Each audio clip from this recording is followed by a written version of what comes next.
Good afternoon and welcome YouTube to Endless Legend! Hooray! It's a new game I got which should be really good fun. I think it's been out for a few months, but I've only just got it. It was bought for me by Sarah for my birthday actually, so I'm really looking forward to this. Now, whereas with other games like Civilization for instance, even if I'm not good, I'm fairly knowledgeable. My experience with Endless Legend is limited. I will just put that disclaimer out now. I've sort of played a game halfway through, but apart from that I haven't really got any sort of knowledge. I mean, you can see here, here's the one that I did yeah, a week or so ago. So I mean, 114, I think that's like halfway in. I don't actually know, but we're going to start a new game and we're going to have some fun with this. It should be really good.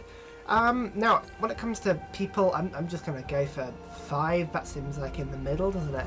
Difficulty normal. I mean, I'm going to keep it as normal for now, because otherwise I think I'm going to lose, unfortunately. I've got no idea what I'm doing. Normal speed? Yeah, that sounds about right, doesn't it? World size. Oh, hang on. If the world size is 6, then I should probably have 6 people. Pangaea? Yeah, seems all quite regular, doesn't it? Who are we going to be? Should we be the Volters? I mean, the Volters were the guys I had a little go with last time, and they seem to be fairly sort of standard, I guess, would be the way I'd put it. Although they have this holy resource thing. The Wild Walkers? What do you guys do? They seem to be able to detect people in your own town, or in your areas, I guess. Extra production with forest? I guess that's sort of quite good, really, isn't it? I don't know. Maybe. And they start with seed storage. Yeah, you know what? Let's just go for the Wild Walkers. Why not? We'll play with them. 6 people. It doesn't really particularly matter who we come across, really, does it? So let's have a quick go. Now, I'd have to say, I've only played on this game briefly. Well, briefly, for a few hours, I'd say. And it seemed really good fun. But if I am an absolute idiot and I don't know what I'm doing, I apologise massively. This is very much we're sort of learning as we go through, really. I will not pretend that I'm any good at this game. It seemed really, really good. So how would I describe Endless Legend? It seems like halfway between like Civ 5 with the city building and the hexagon map, and like Heroes of Might and Magic. If you remember that, I used to have 3 and 4 back in the day, and used to have armies and heroes running around that leveled up, and you gave them different items, and they had little fights with people. It seems to be somewhere in the middle. I have no idea how you go about winning this game, but I have a feeling as long as we expand and as long as we, you know, generally make ourselves busy, I'm sure we'll be fine. But the game seems to work on a very similar way to Civ in the sense that... coming. Oh my god, it's coming. I'm convinced, you know, we don't have to watch this. We've encountered a new minor faction called the Boss. They are centaurs. Oh my god, they look interesting. But, so if we'll remember this later, but you have little minor factions that are sort of like city-states almost on Civ, and they give you bonuses if you assimilate them into your empire, and this will give me extra food if I were to assimilate these guys, but never mind. Okay, so the Drakes are sort of like another one of these empires, and they seem to start knowing what every single other person is, so they seem to be quite diplomatic, so we've met them already. Fair enough. Okay, that's fine. So we start with, as you would probably suspect, a settler. Now, I really like this game. It's really pretty. You've got the hex map. You can just about see the hex map going along. I mean, if I click on this, you can see that everywhere around, different tiles have sort of different outputs, if you see what I mean. So like this mutant marsh is what they call an anomaly. Do you see it? I can't move the mouse on, but do you see on the left-hand side it says anomaly? Oh, is it going to? Yeah. So these are just sort of like one-off things that appear on the map and are actually quite good. Now we've started in a bunch of forests, which is really good. You can see we get 2 production cogs for each tile. In a different way to Civ, as soon as you make a city, you sort of you envelop everything into it. Everything you can reach, really. So that's good. What's this? Mitochondria. Wow. That seems pretty good. Now, the one thing I have seemed to have figured out is that if you plonk a city down, you lose a food tile from the one you put it down on. Anyway, let's just put them down. Right, I think we'll just dive into this. So we've found a new city, and you can see here, depending on where you put it, it has sort of the different output. So you can see here 12 food over here, or 15 food over here, 17, 16. this seems to be quite a good space to put it. The extra approval, that's sort of happiness. Gold is sort of dust in this game. Blue is science, or beakers and sieve. You've got the cogs, which are production, and then the green granary, which is food. Now, the more food you can get your hands on, the bigger your city will be in time. So let's just plant this down. Sonomia. Hello. And you can see here, we lost one food tile from the city actually being in it, but you get extra diplomacy. Oh yeah, this is diplomacy as well. It's sort of like a weird, I don't know, religion-like stat diplomacy, that you can use it to sort of change your relationship with everybody else. But if I go into the capital, you can see that it works automatically every tile in it. So it's not like Civ in that sense. We've only got one population. You can see we've only got the one. If we click out, yeah, level 1 population, you see? But it is still working everything. What it is sort of like a specialist, so I can move this guy and he'll give 4 or 2 of an extra sort of bonus resource depending on where I put him. So you can see here, look, we're going to grow in 2 turns at the moment, but if I stick him onto production, for instance, it's still 2 turns. So we'll move it to production for now. Now, I guess in the start of the game, the best thing you can do is just sort of focus on building food, really. And we start with both seed storage and the sewer system. Now, the seed storage gives us plus 10 food, which is really good, and plus 15% on the city. So that's again, it's quite good. Sewer system gives us extra happiness. And you can see here, our city, happiness of each city is separate. But you can see here we've got 70% happiness, which means that we have got extra food and extra production because of that. Now, the further you expand your city, I think, the more unhappy you get. So you just got to keep an eye on that, but should be alright. And then you've also got this, the Founders Memorial. Now, that just gives sort of a bonus to a little bit to everything. But you can only build it once per empire. So it's almost like a capital building, really. But what we're going to do is we are going to build the seed storage first, because that will give us amazing food bonus. And then after that, we'll build the Founders Memorial. You can see here, we've got... so unlike in Civ, there aren't base troops. Every faction has their own separate troops completely. And we've got a ranger, which is sort of a ranged troop that can move about fairly pronto. And we might need to be building a few of them in the future. The more army you have, the more gold output you have. It's so similar to Civ, it really is. But I just quite like it. It's really cool. So there we go. We've got that working. In the meantime, we need to have a research. Now, you can see that we have various levels of research here. So it goes all the way up to level 6. And in order to win, I think, a science victory, I think you've got to research. Hang on, is it like 5 or 6, or 6 of them maybe? I think it probably is about 6 of them, but you can see it depends. Yeah, I think you've got to research all of them to get a science victory, but in order to get to the level 2, I need to research 9 of the level 1, and then once I go to level 3, I need to have 18 of the combined 1 and 2. I think it's like that. And you can see I started off with the seed storage, which gives us extra food, and I started off with the sewer system, but we've got different bits and pieces.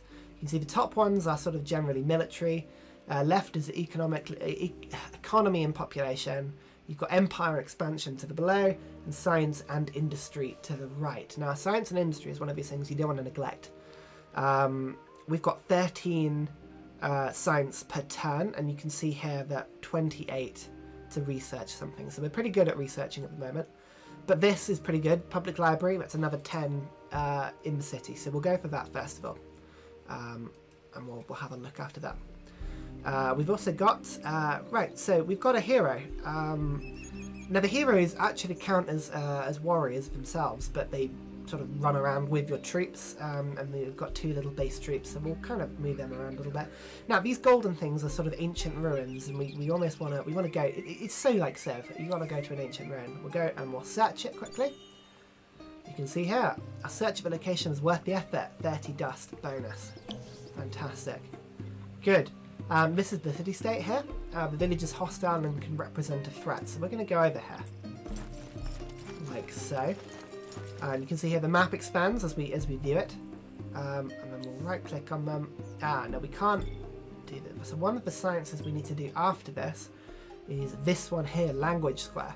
Now this unlocks the ability to parlay, so we'll do that quickly afterwards. So just see it builds up a queue. So he's moved as far as he can get, and we will go on to next turn and go and have a quick look. So computes for turn. We've got 6 people. You can see the score. And now this is another thing. You can win the game through quests. You play quests as if it was sort of like a little one-player game, even though it's very much like a multiplayer game.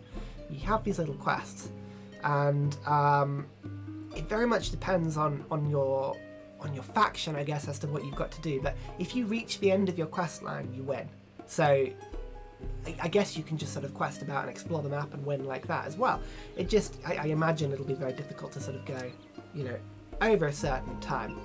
I've just realised, oh god, I've got this silly message in here. Hang on, let's get rid of this. Don't notify me again. Come on, close the game. Stupid thing. Don't try and steal my thing.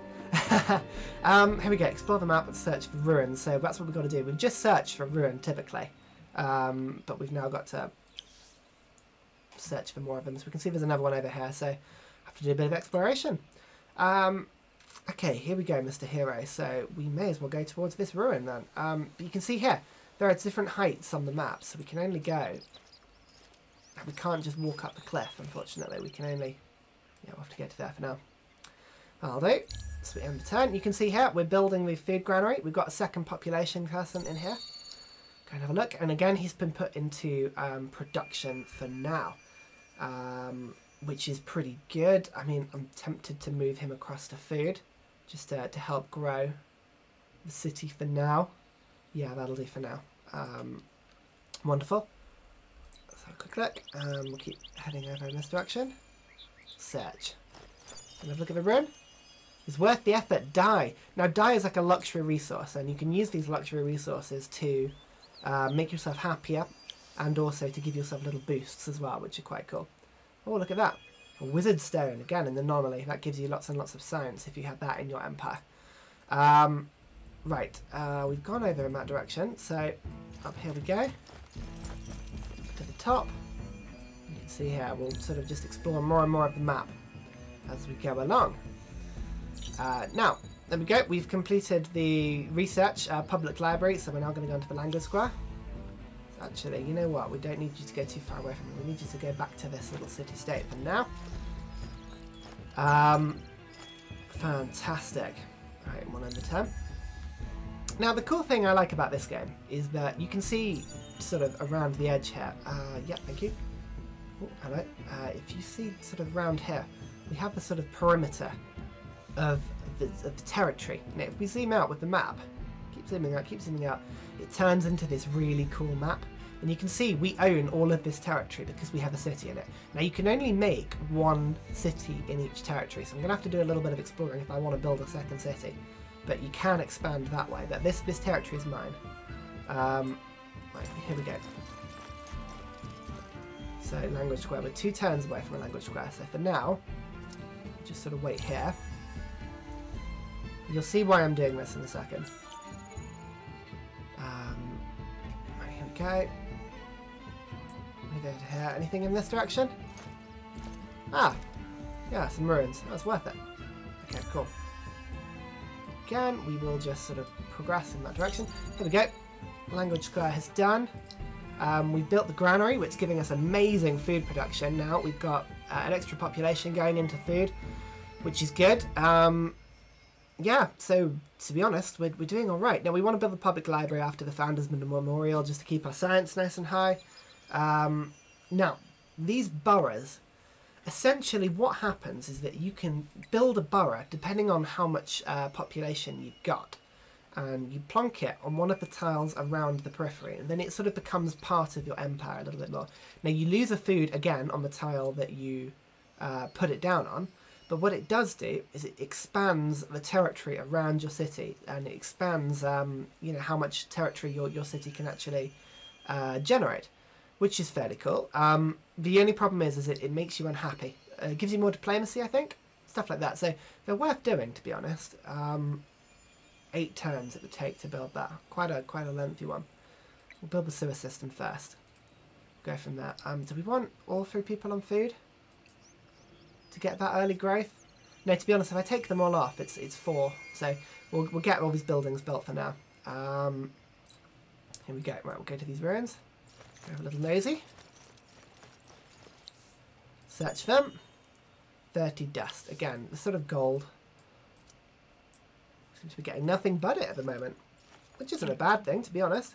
Oh, tech. Here we go. Right, so we can afford another tech now.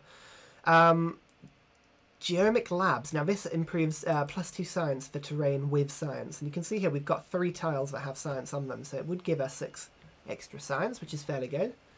Science breeds more science. It's one of those things where it's actually quite good to have more and more of it. So let's let's do that. Geomic Labs? I don't know how you pronounce that really. Mill Foundry. Now this will increase the production again, so it would just sort of help us to build more things. And then what else are we going to go for here? What's worth it? Open pit mines. That allows us to get common resources in the map. So you can see here we've got spices deposit. So if we build, we can research bits and pieces to be able to get those spices into our empire.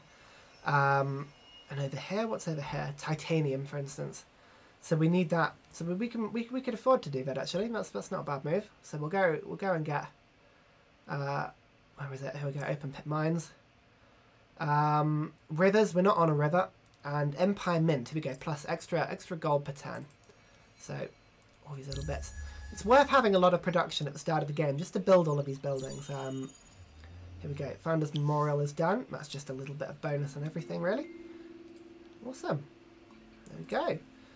Right, now, let's go to this little village and we'll parlay with it. There we go. So we can bribe it to become, to pacify immediately, or we can parlay.